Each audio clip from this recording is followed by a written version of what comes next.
everybody. Let's go Niners. My name is Jason Aponte.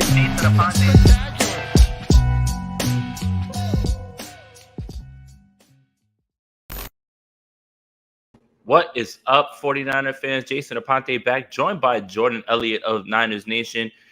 Preseason game, pretty big deal today, Jordan. A lot going on in 49ers land. A lot of people excited about today's game. What are your thoughts? Yeah, it's football. I think that, people love making fun of the preseason, but while the games don't count, it's still football. And I don't know about you, it's been a long summer, especially for a lot of us here in the Bay Area. It hasn't been too fun watching baseball. So I'm happy just to have football back, man. It's been fun. Boo-hoo, the guy who's wearing the NBA champion jersey literally right now. You can't have it all, man. You really can't have it all. But yeah, hey man, it's football, and that just means we're one step closer to that ultimate showdown week 1. I think it's going to be a great game between Fields and Lance and the Niners and the Bears. So it just means we're, almost there, approaching the finish line. Absolutely. So thoughts on today's game? Pretty much it's just going to be the offensive starters. I don't really think that we need to see the defensive starters as much. I think we know what we know about this defense. I will say this. The one thing that I am interested to see is apparently Tashawn Gibson is going to be the free safety that's going to be starting today for the extended time. Jordan, what do you think of that? Is that Tashawn Gibson, them just trying to see what he has, or is that an indication of how they feel about him and moving forward? He's a starter with starter experience in the NFL. So, it could just be that they're trying to see what it looks like.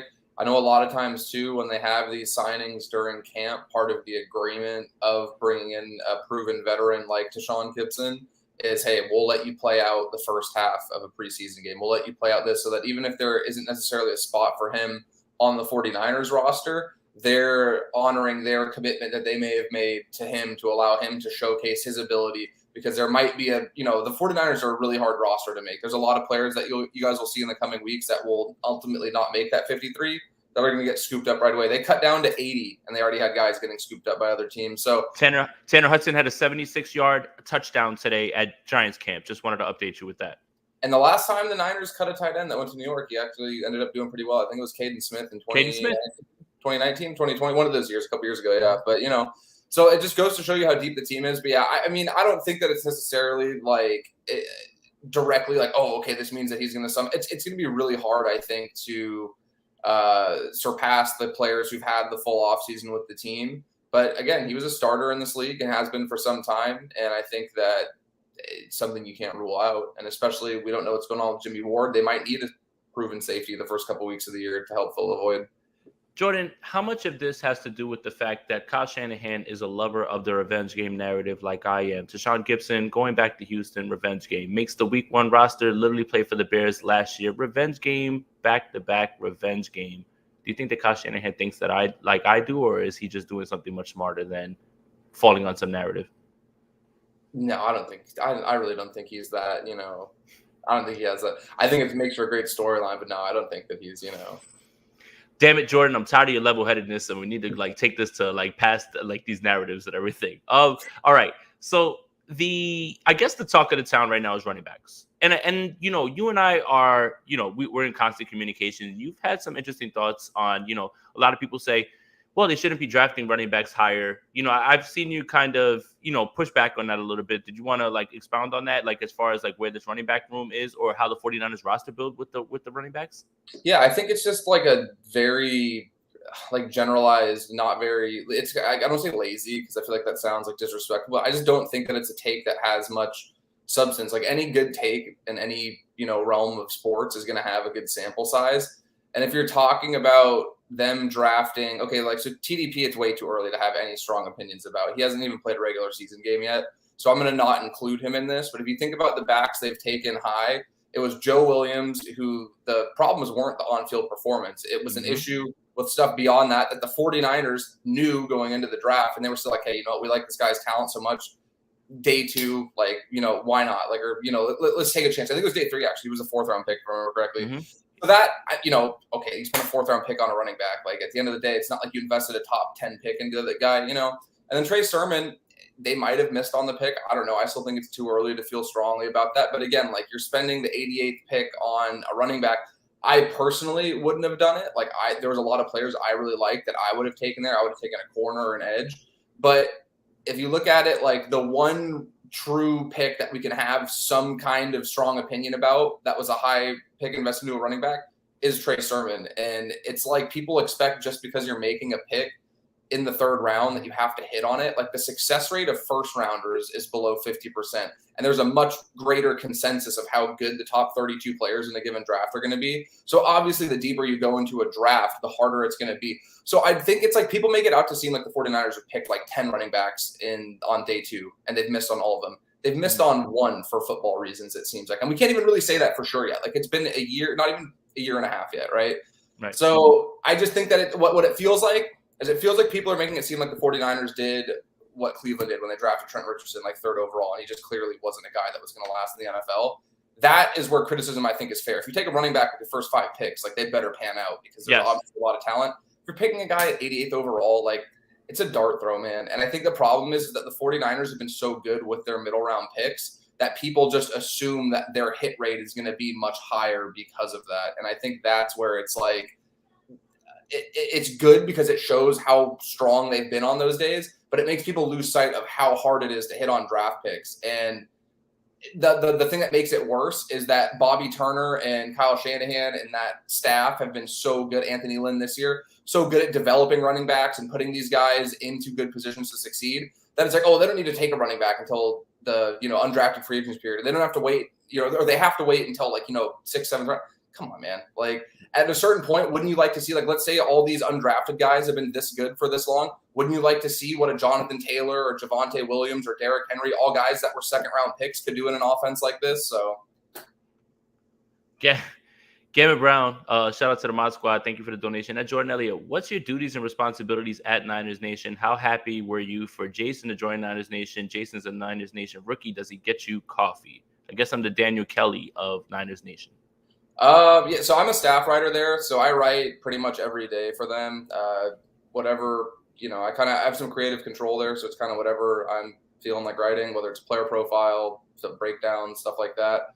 And yeah, I was ecstatic. Jason works really hard. He deserves all the recognition that he gets. And, SB Nation's a great place to work. So I'm really excited to see, what the future has in store for him. But I would never ask a friend of mine, let alone a colleague, to, bring me I don't even drink coffee, first of all. He doesn't. This man, yeah. I've watched him work, and this man goes caffeine-less. Meanwhile, I'm drinking Red Bull, anything that has caffeine in any way, man. Like, Jordan's a machine. But, Jordan, back to the running back there real quick. So, in my eyes, and you can tell me if I'm crazy, feels like Elijah Mitchell, TDP, and Jeff Wilson are your 3 locks. Jeff Wilson's going to run with the ones today, with the starting. That should show you a little bit of the confidence that they have. So that's 3 of the 6. What happens with the other 3, in your opinion? I don't know, man. Like, it's tough. Like, if you would have asked me like a couple weeks ago, I'd be like, they're not going to give up on Trey Sermon yet. Like, they saw something they liked when they drafted him. We'll see how it, pans out going forward. But usually you're not going to give up on a guy that soon. But, I mean, like, Jordan Mason's a really good running back. And I think it comes down to, too, like, how comfortable are the 49ers going beyond the 5. And when you say 5 running backs, you're going to include Kyle Juszczyk. So they're really rostered generally 4. If it was up to me personally, I wouldn't put Jordan Mason through waivers. I think he's a really good back, and I think that the buzz around him, also just with a couple things that, he's done on tape in the preseason. He's had 15 carries, which may not seem like a lot, but you can get a sense for how natural of a runner he is in his own scheme. A third of the league is running Kyle's offense. So it's like, would you want to risk losing him at the expense of keeping a player that you may not feel super confident in? And I think a lot of this comes down really to just roster politics. And I can understand why they wouldn't be really, ready to punt on Trey Sermon. And again, I don't think it's about optics as much as it's like, hey, we saw something we liked and we were willing to spend a 3rd round pick on this guy. I'm not ready to give up on it yet, but there's only so many spots you have on a roster. And I would not be sleeping well at night going into that morning where the waivers are going to be processed, knowing that you're exposing Jordan Mason to get picked up by another team.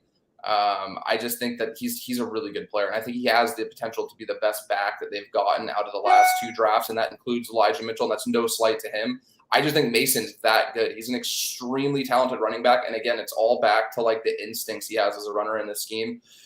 So, I mean, if I'm projecting it right now, like, I have a hard time seeing them just outright cutting Sermon. Maybe they can find a way to get a day 3 pick for him or something. Like, I'm sure other teams like them too.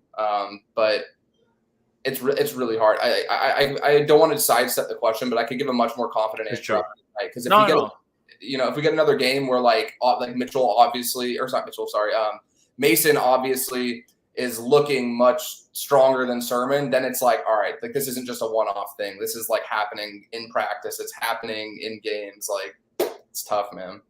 Yeah, and that's fine because I think it's a little bit unfair to give roster projections right now because there's still a game to be played and who knows what's about to happen. And I think you're right. I think that Trey Sermon should be a part of these discussions at least, but I don't think they're going to end up cutting him. I just don't. And again, it's like you said, it's not because he's a third round pick. It's because they do like something about him, and there has to be a way for them to get to it. Like I think you completely nailed that part. But I do believe that Jordan Mason is going to be playing on an NFL roster. I just pray it's the 49ers roster at this point because he's been so good. Let me ask you this. Running back's kind of what we're keeping our eyes on. Everybody's going to watch Trey Lance today, and I think we've spoken enough about what we want to see from him, his development, things like that. I don't really think that today is going to change us either way, unless he goes 12 for 12 with 4 touchdowns or something like that. Like, maybe that's when we can just jump on the hype train.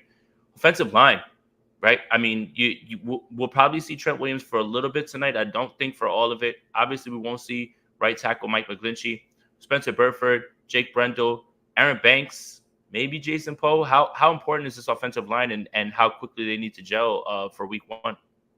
I mean, it's really important. Like, you need to be able to have some kind of continuity and some kind of reliability when you have a young quarterback. When you're talking about the offensive line protecting them in front. But I mean, again, it's like, how much do you want to read into preseason stuff? Like, I'll be completely honest. Like, the preseason is great if it's like, things are going your way and you can push agendas that make things you've said look better. Like, oh, this guy's killing it in the preseason. And if they don't do well, it's like, oh, it's the preseason. Who cares? Like, I'll be very blunt about that. Like, there's not really too much to read into it. I will say, though, I've been encouraged with the pass protection. I don't think the pass protection's been an issue. Trent's out. All right, so Trent's out. Sorry, Trent's out and Mike's out. So, you'll get Banks and Brendel and Burford. I'd like to see more continuity across the board, run blocking, and that's with the backups too, the second, third groups coming out as well.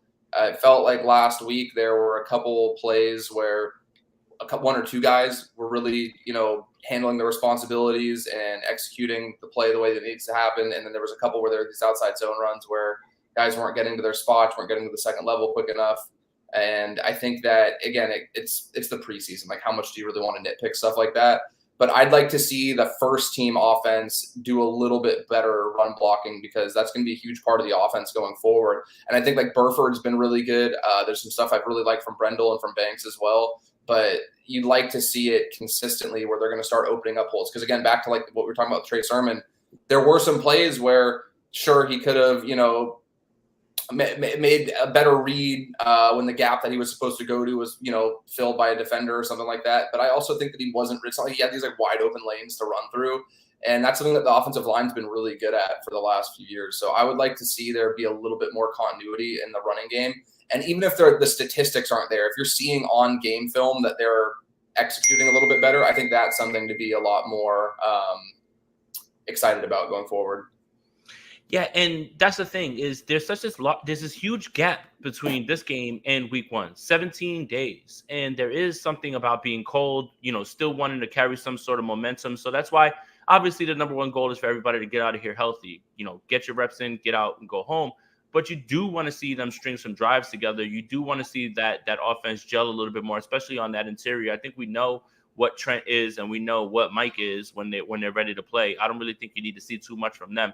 But the interior line is where we have our trepidation, only because they just haven't played much, right? Like, or either they're coming from somewhere else. So yeah, I do agree with that, and I do think that it will be good for guys to get out there, get some hits in, get out. The defense doesn't have to do anything. Like, we know what the defensive line is going to look like. It just depends on what it's going to look like on the back end. The linebackers are going to be set. Travaris Ward and Emmanuel Mosley look like they're on track for week 1. Hufanga's is starting strong safety. They're just trying to figure out what's going on at free safety just in case Jimmy Ward's not going. So you don't really need to see much from the defense. Like, I don't need to see anything in that way. But I do think this is a good opportunity for Diamador Lenore and possibly, I don't know if Ambry Thomas is ready to go in this one. What happens with him?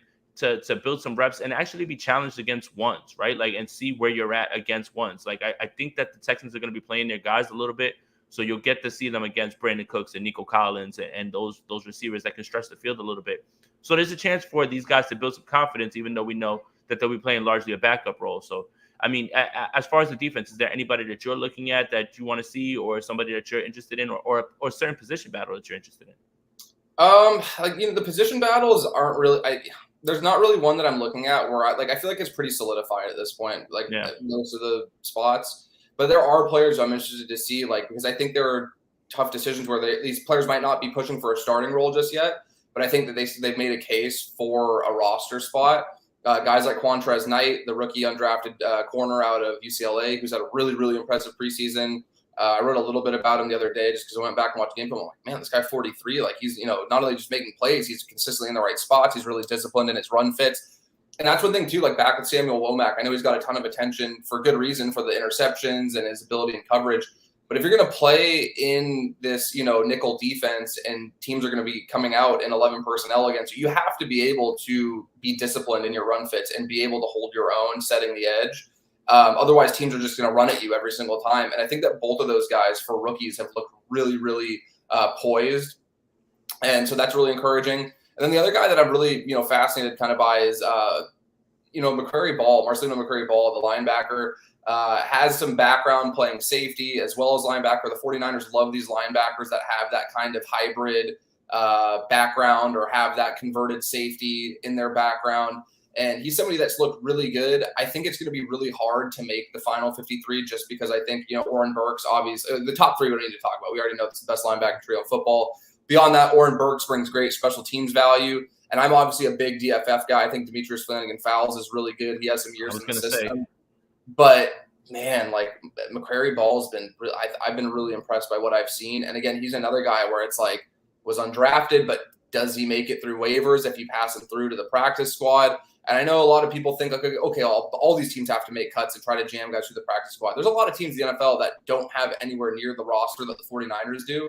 So it's, again, where it comes back to, like, you're going to have to make tough decisions, and there's going to be some of these guys where if this wasn't such a loaded team, and I've said it like a bunch of times, this is the best team they've had in 10 years. If it wasn't such a good team, you wouldn't have to sweat about passing these guys through waivers. They'd make it. But you're going to have to make tough decisions that you haven't had to make. And that's fascinating to think about because they've been in the NFC Championship game 2 of the last 3 years. You obviously need a really talented roster to do that. This team's better than both of those teams. And with that comes the tough decisions that will be coming in the next 17 days. Yeah, and guys are not going to make this roster not because they're not good at football. It's because it's a number crunch. And I think that's really what it's going to come down to. And I think that should make every 49ers fan excited in terms of what they're looking for with this roster. I just have a question for you, Jordan, before I get to this from Gammon. McCrary Ball, Flanagan-Fowles. Something about players with hybrid, with hyphenated names. Is that part of the evaluation process, or is that just a happy coincidence? I mean, I would say that at the very least, like, it's something that you can't ignore at this point. Like, and any kind of pattern into draft history, you might not think it's valuable, but it's data, Jordan. It's just data. What could be? John Lynch might just be keeping these equipment guys honest, knowing that they're going to have more work having a longer name on the back of the jersey. So he's like, it's brick by brick. You got to keep the whole fit tight and you got to make sure that, everybody's got to work for their spot, no matter what it is, doing something for the team. Gammon says, don't just QB spy, hit the sub and like button. Appreciate you, Gammon. My squad to build it. Jordan, any other sort of, I don't have any instant reaction to what is floating around about Matt Araiza right now at this point because it's just so new. I hope not. Man. That's some unfortunate news that just came out real quick about that. If you guys haven't looked it up, I would look it up. I don't really want to talk about it because it's kind of heinous, but we'll see. I really can't react to that. Jordan, sounds like running back, something that we're going to be watching. Free safety, who's going to be out there, those type of things. I think we know about the offensive line. Let's talk about the quarterback 2 position. I mean, only 49er fans could find a way to argue about quarterback 2s. I mean, it's not just quarterback 1s that they're going to argue about. It's quarterback 2s at this point. Some people have the sentiment that there will be 3 quarterbacks kept. I have staunchly pushed back on that only because we literally just laid out how they're going to be good football players on this team that will not make the team, and not because they're not good. It's just because it's a numbers crunch. Can you keep 3 quarterbacks and cut an impact player on the defensive line rotation or a backup safety or someone in the secondary or even a lineman to keep 3 quarterbacks? What's your thoughts? I mean, like you can, but like, what's the benefit really of that? And the only reason I even think it's a discussion is like the more like I went back and I watched like every snap from the last game in Minnesota, and I really spent some time watching the offense. And I'm watching Brock Purdy out there, and I'm like, dude, this guy's literally Nick Mullins without like I think Mullins had a little bit heavier feet, like Purdy's a little bit better creating off script. But I'm like, dude, if you took the numbers away, like I don't think I tweeted about, like if you took the number and the name off the jersey and you just showed straight film clips from the all 22 angle, you'd be like, is Nick Mullins back on the 49ers? Like, when did this happen? And Kyle loved Nick Mullins. And I know fans weren't, too high on him. And over time, they kind of soured. He had that big grand opening with the Raiders game. And over time, he's a backup quarterback. He was undrafted for a reason. His physical skills may not have been there, but he always knew where to go with the football, it felt like. And he felt like somebody that you knew how to operate within this offense. And I think that trust for somebody like Kyle Shanahan is huge. And I've seen that a ton from Brock Purdy, where he is going to the right progressions. He is working through the field. He is hitting hot reads when he has pressure that he needs to pick up. And the only thing, so this is my whole thing, right? So like that value is there for Kyle Shanahan, but you also already gave $2 million in guaranteed to Nate Sudfeld, like guaranteed dollars. So in my eyes, the best thing they could possibly do is keep 2. You have Nate Sudfeld. You don't want to eat the $2 million. I don't think Purdy's been so good that he's like leaps and bounds ahead of Sudfeld. You keep Purdy on the practice squad. I know a lot of people are worried again that like, hey, if you do that, some other team's going to pick him up. That's a risk you have to take, man. Like, again, I don't think that Brock Purdy's been, he's done what's been asked of him, and I think it's been admirable. But you can't be going into, a season where you have championship aspirations and cutting an impact edge defender or cutting a 6 wide receiver that could play on special teams because you're worried that another team's going to pick up Brock Purdy, who's basically Nick Mullins reincarnated. Or as BNA says, Nick Mullins, but listens to edited G Unit records. That's classic. All right. No ID's got a good question. That's so good, man. That's so good. So I'm going to share my screen real quick. No ID's got a good question. Are we taking the over lines? And I'm going to pull it up. Underdog Fantasy, guys, this is exactly where you can do your over-unders. You can use promo code APONTE, APONTE, to double your first deposit. Jordan, I'm just going to go through these pretty quickly. They've got a bunch for Trey Lance. They expect them to play a little bit over. I was nervous. I looked at them earlier, to be honest. I signed up with the promo code once upon a time on Underdog. It wasn't Aponte. It was Crocker's promo code. But, I fired up the old Underdog app for the first time in months. That's how you know football's coming. Dude, I'm not going to lie. These Trey Lance lines got me a little nervous just because I think Kyle is going to – I think he wants to see that Lance is comfortable and he wants to get some reps under his belt. I don't like the rushing total one because even if they do dial up a run play here or there, all it takes is one big hit on a run play that doesn't go right where Shanahan's going to pull the plug on it. I don't feel great about that. I don't feel great about the fantasy points ones because admittedly, I don't know how Underdog does their fantasy points and what the rushing total, the rushing touchdowns versus passing touchdowns, all that. The passing one too, again, like they had that big 76-yard touchdown to Danny Gray in the first game. And I think he finished with 93 yards or something like that. Yeah, so, I took the under. That one play stunk me. Yeah, so I would be more inclined to take the props with guys like Sudfeld and Purdy because I think you have more of a chance for those statistics to get racked up against second and third string defensive players. I think the ones I took like Willie Snead's over for receptions. I think it was 1.5. I took under for Davis Mills passing yardage, which was 143, I think, if I remember correctly. Okay. And I think I took over 2 receptions for Malik Turner. Those are the 3 that I felt. I'm trying to play it with where my whole thinking is that I think the first team defense minus a few starters will hold their own against Davis Mills, and I think that those guys in Willie Snead and Turner will have chances to catch some balls. Hey, I won some money off that promo code too. Just saying, maybe there's some luck attached to it. Just putting it out there for you guys. Shout out to Croc tapping in, man. Too. I appreciate you, bro. All right. So the Trey Lance lines, it's over under half a passing touchdown. Basically, you need 13.5 rushing yards over under, 120.5 total yards over under, 6.25 fantasy points. The only one that I might be inclined to take is probably just fantasy points. So let's just say I'll pick that one for over. Nate Sudfeld, 5.45 fantasy points, 95.5. I don't want to touch that one. Brock Purdy over 3.85 fantasy points. think I might take the over on that as well, too, man. I think he's going to do enough. He probably will get somebody to bust something a little bit further. Jeff Wilson's actually going to be out there long. Are you staying away from Jeff Wilson, 27.5 rushing and receiving yards? I'll be honest, I'm staying away from all the starters because I think that Kyle Shane, I know BSC just said in the chat, like I think it's going to be an extremely just like a glorified walkthrough for the offense. And normally I would take the unders for those, but I'm the kind of person where every time I do that, you do get that big 76-yard touchdown to Danny Gray, and then I'm left sitting here feeling like an idiot. So I like the Willie Snead one. I think he'll get enough work. And I think, again, he's one of those guys they brought in where they're like, hey, even if we don't have you making our final roster, we're going to give you every opportunity to put some stuff on game film so that teams in 2022 know what they're getting from Willie Snead should an opening pop up elsewhere.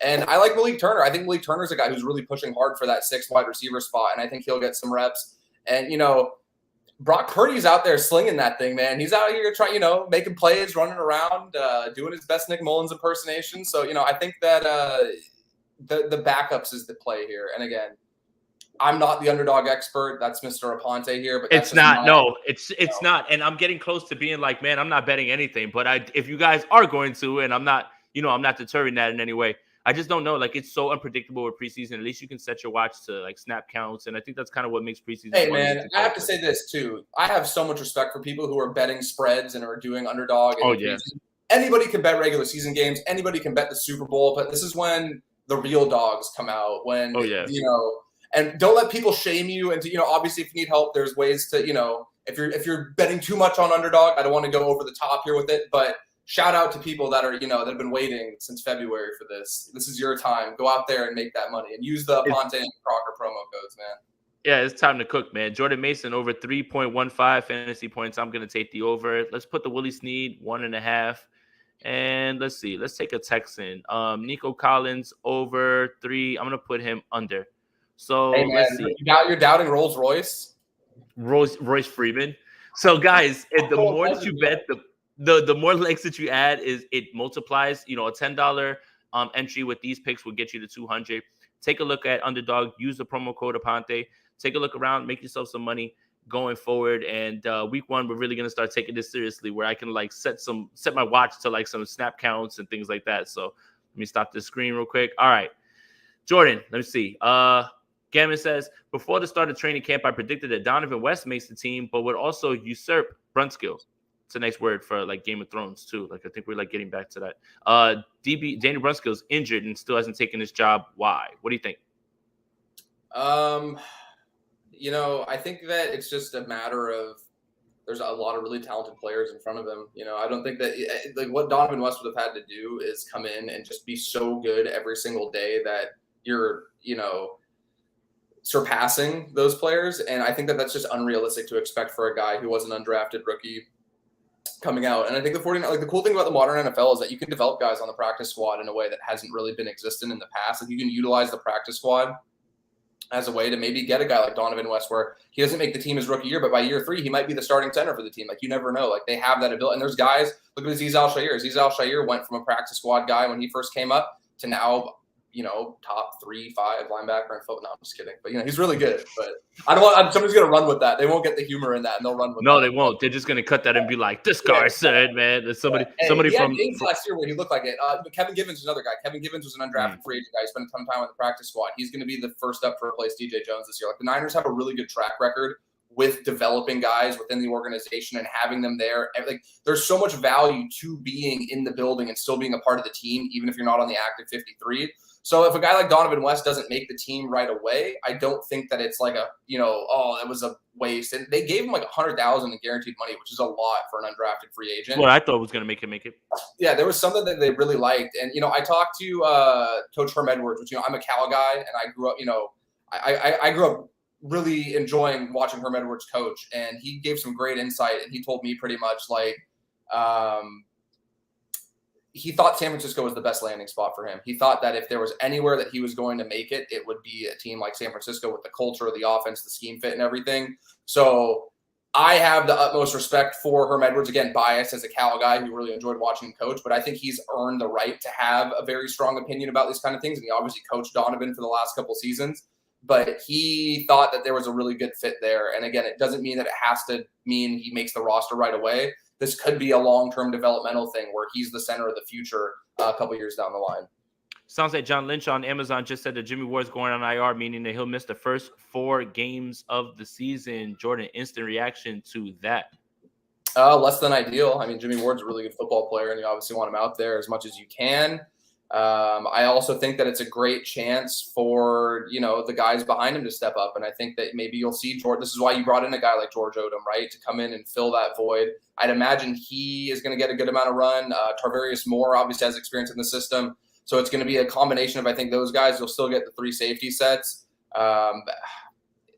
No Jimmy Ward against, Drew Lock or Geno Smith. That's going to be tough week 2, for being honest. And you had it right there for you to say Denver, and you literally went for the low-hanging fruit by saying Seattle, man. Like, you literally could have said Denver. We all would have said, man, that is going to be tough, but you had to just go there with Seattle, right? I mean, a motivated Drew Lock is a dangerous proposition for any secondary to deal with.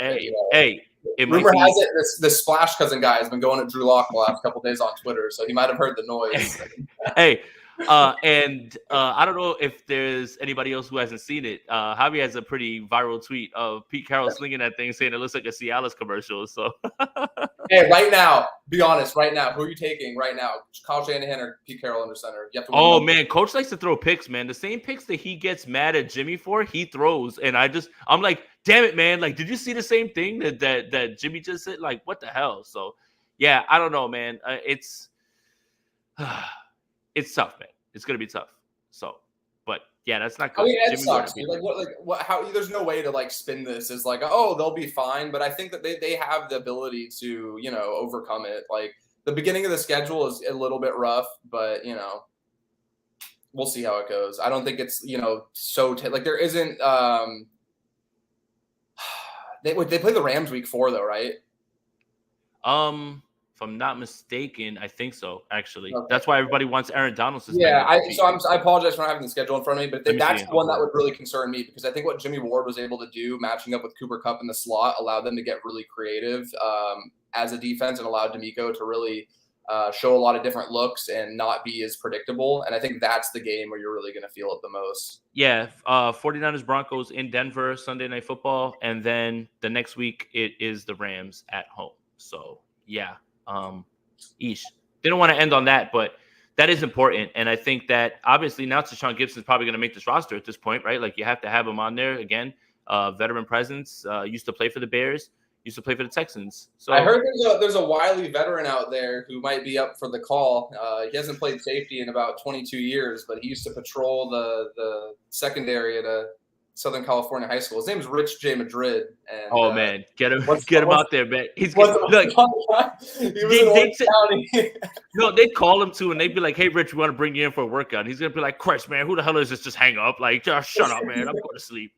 You guys don't even know the defensive signals, man. I mean, it doesn't matter. Call me when Fangio shows up. You guys want Fangio and stuff, man?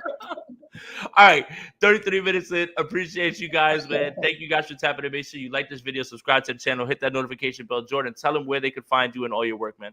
You can find us, not just my work, but soon Jason Aponte's work at Niners Nation, which again is awesome. I talked to Jason this morning. I was excited. Yeah. I was half asleep when he called, to be honest, but I was as thrilled as I could be in my dazed state. But yeah, man, find us at Niners Nation. We got a great team over there. Content every single day, whether you want written, audio, video, and we got everything over there. And again, it's been nothing but pure joy for me getting to work with that group of people, and adding Jason to it only fortifies that belief. So head on over to Niners Nation.